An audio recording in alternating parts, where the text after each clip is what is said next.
ഓണത്തിനൊക്കെ ഫുട്പാത്തിൽ പോലും ചിന്തിച്ചു നിൽക്കുന്ന ചില അമ്മമാരെ ഞാൻ കണ്ടിട്ടുണ്ട്. അവിടെ പോലും ഡ്രസ്സിന് വേണ്ടി തർക്കിക്കുന്നത് ഞാൻ കണ്ടിട്ടുണ്ട്. അങ്ങനെ ഒരു അവസ്ഥയിലേക്ക് ഞാൻ പോയേനെ. കിരണും കല്യാണം കഴിഞ്ഞില്ലായിരുന്നെങ്കിൽ സത്യത്തിൽ നമ്മളെയൊക്കെ ഏറ്റെടുക്കേണ്ട ഒരു കാര്യം അവർക്കില്ല. അവരുടെ നല്ല മനസ്സിന് നന്ദി പറഞ്ഞേ പറ്റൂ. അതെ അതെ, പക്ഷെ ഇടയ്ക്കിടയ്ക്കൊരു കുത്തലുണ്ട് ആ യാമിയുടെ വക. അവളാ വീട്ടിലെ ജോലിക്കാരിയാ. എന്നിട്ടും രൂപയ്ക്ക് അവളുടെ ഭർത്താവിനില്ലാത്തത് എണ്ണോ അവൾക്ക്. അവളെക്കാൾ നമ്മളെ വിശ്വസിക്കാൻ കൊള്ളില്ലെന്ന് ആന്റിക്കും അങ്കിളിനും അറിയാം. അതുകൊണ്ടാ യാമിനി ചേച്ചി എന്ത് പറഞ്ഞാലും അവരാരും അത് തിരുത്താത്തെ. പിന്നെ ആരെന്ത് പറഞ്ഞാലും അത് കേൾക്കാനുള്ള അർഹത നമുക്കുണ്ടല്ലോ. അതും ശരിയാ. എന്റെ ജീവിതത്തിൽ എനിക്കൊരു ലക്ഷ്യമുള്ളൂ അമ്മേ. എന്റെ കുഞ്ഞിനെ നന്നായിട്ട് വളർത്തണം. അവള് സ്വന്തം മോളാണെന്ന് പറഞ്ഞ് ജയിലിൽ കിടക്കുന്ന ഒരുത്തനുണ്ടല്ലോ, അവൻ എന്റെ മോളുടെ അടുത്തേക്ക് വരിക ചെയ്യരുത്. മനോഹർ എന്ന ഫ്രോഡ് മരിച്ചെന്ന വാർത്ത കേട്ടുകഴിഞ്ഞാൽ അതോടെ എന്റെ മനസ്സമാധാനം ഇരട്ടിക്കും. മോളുടെ അച്ഛൻ ജയിലിട്ട് അവൻ എന്തെങ്കിലും ചെയ്താൽ മതിയായിരുന്നു. മോൾ അവന്റെ മരണത്തിൽ ഉത്തരവാദിയായ പിന്നെ മോളെ എനിക്ക് ജയിലിൽ വന്ന് കാണേണ്ടി വരും. അവനെ കൊന്നിട്ട് ജയിലിൽ കിടക്കാൻ എനിക്ക് മടിയില്ല. പിന്നെ അമ്മയ്ക്ക് എന്നെ വന്ന് കാണുന്നതിന് എന്താ കുഴപ്പം? അങ്ങനെയൊന്നും പറയാതെ മോളെ, അതും കൂടി ഇനി ബാക്കിയുള്ളൂ. തൽക്കാലം മതി. ഇനി കല്യാണമൊക്കെ കഴിഞ്ഞിട്ട് വരാം. വിഷുവല്ലേ വരാൻ പോകുന്നത്, അന്ന് മോളെയും കൂട്ടി വരാം. പെട്ടെന്ന് ഇവര് വരുമെന്ന് കരുതിയില്ല എന്റെ മോളെ. മോളെ കുഞ്ഞിവിടെ, മോളെ മോളെ മോളെ കുഞ്ഞിനോട് കാണുന്നില്ല. കുഞ്ഞിനെ കാണുന്നില്ലേ? നീ ഇങ്ങോട്ട് വാ. ഇവിടെ എടുത്തതാ കുഞ്ഞിനെ കാണുന്നില്ല. നോക്കാം. മോളെ മോളെ കാണുന്നില്ലല്ലോ മോളെ. അമ്മയ്ക്ക് കുഞ്ഞിനെ എടുക്കാൻ വയ്യ, അതുകൊണ്ട് എവിടെ ഇരുത്തിയിട്ട് പോയത്. കൂടെ കൊണ്ടുവന്നൂടായിരുന്നോ? മോള് തന്നെയല്ലേ പറഞ്ഞത് മോളെ ഇവിടെ ഇരുത്തിക്കൊണ്ട് വന്നോളെ. അത് കുഞ്ഞിനെ എടുക്കുന്നത് നിങ്ങൾക്ക് ഇഷ്ടമല്ല. ഇത്തിരി എടുക്കുമ്പോഴേക്കും കൈ കഴിക്കുന്നു എന്ന് പറയും. അതുകൊണ്ടല്ലേ ഞാൻ അങ്ങനെ പറഞ്ഞേ. ഇങ്ങനെ വെറുതെ എന്നെ പഴിക്കാതെ നമുക്ക് നോക്കാം മോളെ. എന്റെ കുഞ്ഞിനെ കണ്ടില്ലെങ്കിലും ഉണ്ടല്ലോ, പിന്നെ എന്നെയും കാണില്ല. ആകെ കൂടെ ഞാൻ ജീവിക്കുന്നത് എന്റെ മോക്ക് വേണ്ടിട്ടാ.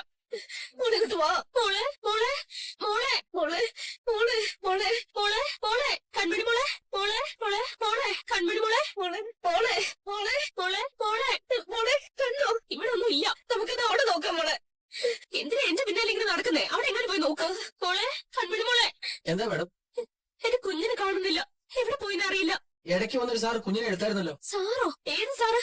അതൊന്നും അറിയില്ല. ഞങ്ങൾ കരുതിയത് മാഡത്തിന്റെ കൂടെ വന്ന ആരോ ആണെന്നാ. ഞാനും എന്റെ അമ്മയും മാത്രമാ വന്നത്. എന്തായാലും മോളെ കണ്ടോ? കുഞ്ഞിനെ ആരോ വന്ന് എടുത്തോണ്ട് പോയിന്ന്. എടുത്ത് പുറത്തേക്ക് കൊണ്ടുപോയോ? പുറത്തേക്ക് പോകുന്നൊന്നും കണ്ടില്ല. ഇവിടെയൊക്കെ എടുത്തോണ്ട് നടക്കുകയായിരുന്നു. അയ്യോ, പിടുത്തക്കാരൊക്കെ ഇപ്പൊ പല വേഷത്തിലാ വരുന്നത്. അദ്ദേഹത്തെ കണ്ടിട്ട് അങ്ങനെ തോന്നിയില്ല. അല്ലെങ്കിൽ തോന്നത്തില്ല. അങ്ങനെ തോന്നുന്ന വേഷം ധരിച്ചോണ്ട് അവര് വരുമോ? എവിടെ പോയെന്ന് അറിയില്ലല്ലോ. എന്തായാലും നോക്ക്. മേഡം, മേഡത്തിന്റെ കുഞ്ഞ് അവിടെയുണ്ട്. മോളെ എവിടെയായിരുന്നു? കുഞ്ഞിനെ എടുത്തു പറഞ്ഞ ആളെവിടെ? എങ്ങോട്ട് പോയെന്ന് അറിയില്ല മേഡം. ആരെങ്കിലും കുഞ്ഞിനെ കണ്ട് ഇഷ്ടപ്പെട്ടിട്ട് എടുത്തതായിരിക്കും മോളെ. എന്നാലും അന്യരുടെ കുഞ്ഞിനെ അങ്ങനെ എടുക്കാൻ പാടില്ലല്ലോ. ഞങ്ങൾ കരുതിയത് അയാൾ കുഞ്ഞിന്റെ ബന്ധുവാണെന്നാ. മോളാണെങ്കിൽ അയാളെടുത്തപ്പോ കരഞ്ഞതുമില്ല. എന്തായാലും കുഞ്ഞിനെ കിട്ടിയല്ലോ മോളെ. ഇഷ്ടം കൊണ്ട് ആരോ എടുത്തത് തന്നെയാ. ഇനിയെങ്കിലും എവിടെയെങ്കിലും പോയാ കുഞ്ഞിനെ കയ്യിൽ കൊണ്ട് നടക്കണം. എന്റെ അമ്മയായിരുന്നെങ്കിൽ കുഞ്ഞിനെ ഇതുപോലെ എവിടെയെങ്കിലും ഉപേക്ഷിച്ച് പോവില്ല. ഏത് നേരം കയ്യിൽ തന്നെ കാണും മോള്. വാ ബില്ല് പേ ചെയ്തിട്ട് പോവാം. എന്നാലും ആരായിരിക്കും മോളെ കുഞ്ഞിനെ എടുത്തത്? അതാ ഞാനും ആലോചിക്കുന്നത്. ഒരു കാര്യം ചെയ്യും, അമ്മ കുഞ്ഞിനെ കൊണ്ട് വീട്ടിലേക്ക് പോയിക്കും. എനിക്ക് വേറൊരിടം വരെ പോകാനുണ്ട്. അതെങ്ങോട്ടാ? എല്ലാം പറയണോ?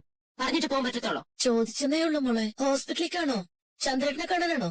അല്ല, അങ്കിളിനെ ഞാൻ കണ്ടതാ. എനിക്ക് മറ്റൊരിടത്തേക്ക് പോകണം. പെട്ടെന്ന് വരത്തില്ലേ? ചിലപ്പോ ഇത്തിരി വൈകും. ഞാൻ കൊച്ചുകുട്ടിയൊന്നും അല്ലല്ലോ കാത്തിരിക്കാൻ. അങ്ങനെ നോക്കേണ്ടതും കാത്തിരിക്കേണ്ടതൊക്കെ എന്റെ കുഞ്ഞിനെയാ. കണ്ണുമോ വെട്ടാതെ നോക്കേണ്ട പ്രായം ഇപ്പൊ തന്നെ കണ്ടല്ലോ. ഒരാൾ വന്ന് എടുത്തപ്പോ കരച്ചിലുമില്ല പിഴിച്ചിലുമില്ല. അയാൾ എടുത്തോണ്ട് പോയിരുന്നെങ്കിലോ? സത്യം പറഞ്ഞ കുഞ്ഞിനെ കാണാതിരുന്നപ്പോ എന്റെ നല്ല ജീവൻ അങ്ങ് പോയി. അങ്ങനെ പോവാതിരിക്കാനാ പറഞ്ഞത്. ഏത് നേരം കുഞ്ഞിന്റെ അടുത്ത് തന്നെ കാണണമെന്ന്. വീട്ടിലായാലും കുഞ്ഞിനെ സിറ്റൗണിലൊന്നും ഇരുത്തി കളിക്കാൻ വിടരുത്. ആന്റി അങ്കിൾ ഉള്ളപ്പോ എത്ര നന്നായിട്ടാ കുഞ്ഞിനെ നോക്കുന്നത്. ഏത് നേരം രണ്ടാളുടെ മടിയിൽ തന്നെ കാണും മോള്. അത്രയ്ക്കൊന്നും വാത്സല്യം അമ്മയ്ക്കില്ല. അല്ല, അങ്ങനെ ഇല്ലാതിരിക്കുന്നതിലും വലിയ അത്ഭുതമൊന്നുമില്ല. നിങ്ങളുടെ സ്വന്തം പേരുകുട്ടിയൊന്നും അല്ലല്ലോ. എന്താ മോളെ എങ്ങനെയൊക്കെ സംസാരിക്കുന്നത്? അല്ലെങ്കിൽ പിന്നെ കുഞ്ഞിനെ എവിടെയെങ്കിലും കളഞ്ഞിട്ട് പോരുമോ? അവിടെ കുഞ്ഞിനെ വെക്കുന്ന സമയത്ത് നീ ഒന്നും പറഞ്ഞില്ലല്ലോ. ഓരോന്ന് സംഭവിക്കുമ്പോ എന്തിനാ മോളെ എന്നിട്ട് ഇങ്ങനെ കുറ്റപ്പെടുത്തുന്നത്? ശരി ശരി, അമ്മ കുഞ്ഞിനെ കൊണ്ട് പോയിക്കോ. ഞാൻ ഒരിടം വരെ പോയിട്ട് വരാം.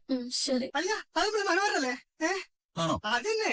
നീ പറഞ്ഞു ശരിയാ, അതവൻ തന്നെ. എന്താടാ നിനക്ക് പരോളി കിട്ടിയോ?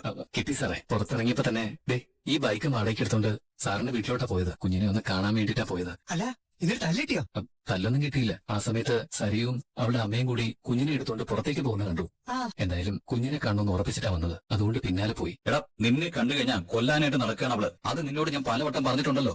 അത് നിനക്ക് അനുഭവം ഉണ്ടല്ലോ. അവരൊരു ടെക്സ്റ്റൈൽസിൽ ഡ്രസ്സ് എടുക്കാനാ സാറേ പോയത്. ഇടയ്ക്ക് അവരുടെ ശ്രദ്ധ ഒന്ന് മാറിയപ്പോ എനിക്ക് ഭാഗ്യത്തിന് മോളെ ഒന്ന് എടുക്കാൻ പറ്റി. കുഞ്ഞിന് ഒരു ഉമ്മ കൊടുക്കാനും പറ്റി. ഇതൊന്നും അവരാരും അറിഞ്ഞില്ലേ? അറിഞ്ഞില്ല. ഇടയ്ക്ക് കുഞ്ഞിനെ കണ്ടില്ല എന്ന് പറഞ്ഞ് സരിയും അവളുടെ അമ്മയും അവിടേക്ക് ഓടി നടന്ന് നോക്കുന്നതിനിടയിൽ ഞാൻ കുഞ്ഞിനെ യഥാസ്ഥാനത്ത് വെച്ചിട്ടങ്ങ് മുങ്ങി. അതെ, ഇപ്പോഴും തരികിട പണി കണ്ട? ഒട്ടുമില്ല. എനിക്ക് എന്റെ കുഞ്ഞിനോടുള്ള സ്നേഹം എന്താണെന്ന് സാറിനും കല്യാണിക്കും ഒക്കെ അറിയാം. എനിക്ക് പരോളി കിട്ടിയപ്പോ തന്നെ ഞാൻ ആവേശത്തോടെ പുറത്തിറങ്ങിയത് എന്റെ കുഞ്ഞിനെ കാണാൻ വേണ്ടിയിട്ടാ. എന്തായാലും കണ്ടല്ലോ, ഇനി അതിന് ശ്രമിക്കണ്ട. സാറേ, ജയിലിലേക്ക് പോകുന്നതിന് മുമ്പ് എനിക്ക് എന്റെ മോളെ ഒന്നുകൂടി ഒന്ന് കാണണം. എടാ, അതൊക്കെ റിസ്ക് ആണ്. റിസ്ക് എടുക്കാതെ കാര്യങ്ങളൊന്നും നടക്കില്ല സാറേ. ഇനിയിപ്പോ അതിനിടയ്ക്ക് സരി എന്നെ കൊല്ലുകയാണെങ്കിൽ കൊല്ലട്ടെ.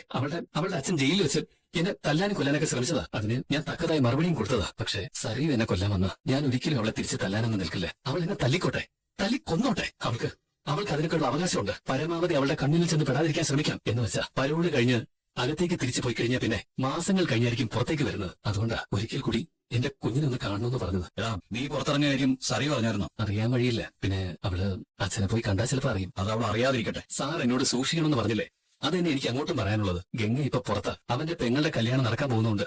അവൻ ഏത് നിമിഷവും നിങ്ങളുടെയൊക്കെ മുന്നിൽ പ്രത്യക്ഷപ്പെടും. കയ്യിൽ ആയുധമായിട്ടായിരിക്കും അവൻ നടക്കുന്നത്. അവൻ മാത്രമായിരിക്കില്ല, അവന്റെ കൂട്ടുകക്ഷികളും ഈ സ്ഥലത്ത് തമ്പടിച്ചിട്ടുണ്ടാവും.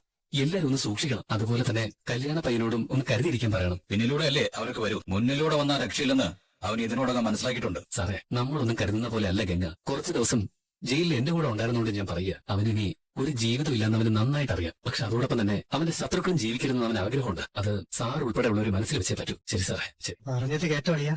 അതൊക്കെ നമുക്കറിയാവുന്ന കാര്യങ്ങളല്ലേ. ഇപ്പൊ എനിക്ക് ഒറ്റ വിഷമേ ഉള്ളൂ. അവനെ ഭയക്കാതെ ജീവിക്കാൻ ദൈവം ഒരു അവസരം തന്നതായിരുന്നു. അത് ഞാൻ ഉപയോഗപ്പെടുത്തിയില്ല. അന്ന് അങ്ങനെ ചെയ്തിരുന്നെങ്കിൽ ഇപ്പൊ കാർത്തികയ്ക്കും അവളുടെ അമ്മയ്ക്കും ഉൾപ്പെടെ ആർക്കും ഒരു ടെൻഷന്റെയും ആവശ്യമില്ലായിരുന്നു.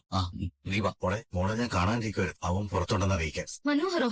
അതെ, എനിക്ക് സംശയം തോന്നി അവന് പരോള് കിട്ടിയോന്ന്. അത് അറിയാനായിട്ടാ ഞാൻ വന്നത്. അവൻ പുറത്തിറങ്ങി മോളെ. പിന്നെ ജയിലിനകത്ത് വെച്ച് വീണ്ടും ഒരു സംഘടന ഉണ്ടായി. അവനിപ്പോ പഴയ പോലെ അല്ല, രണ്ടും കൽപ്പിച്ച അവനെന്റെ വയറ്റത്തൊക്കെ ചവിട്ടി. ആണോ ഇല്ലല്ലോ നിങ്ങൾക്കിത് പറയാം. അവൻ വയറ്റത്തിട്ട് ചവിട്ടി പോലും. ഇത്രയും തണ്ടും തടിമിടിക്കുള്ള അച്ഛൻ എന്തിനാ അവൻ ചവിട്ടിയത്?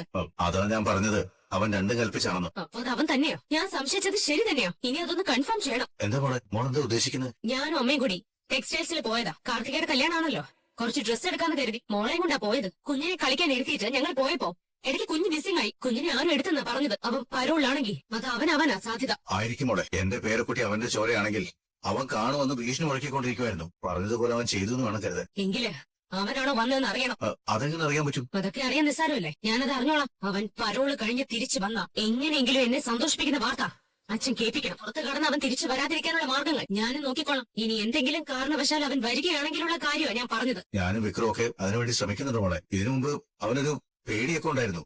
പക്ഷെ ഇപ്പൊ അതില്ല. അതാണ് കുഴപ്പം. പക്ഷെ അവനെ എനിക്ക് പേടിയില്ല. എന്ത് വില കൊടുത്തും ഞാൻ അവനെ കൊല്ലും. ആയുസ് തീരാതെ മരിച്ച ചില ആത്മാക്കളുണ്ട്. അവരാ ഇതുപോലെ പ്രതികാരം ചെയ്യാൻ നടക്കുന്നേ, മോക്ഷപ്രാപ്തിക്കായി. എന്നാ ഞാൻ ജീവിച്ചിരിക്കുന്ന ഒരു ആത്മാവാ. അവന്റെ പുക കണ്ടാലേ എന്റെ ഉള്ളിലുള്ള ആത്മാവിന് തൃപ്തി കിട്ടും. അത് ഞാൻ ചെയ്യും.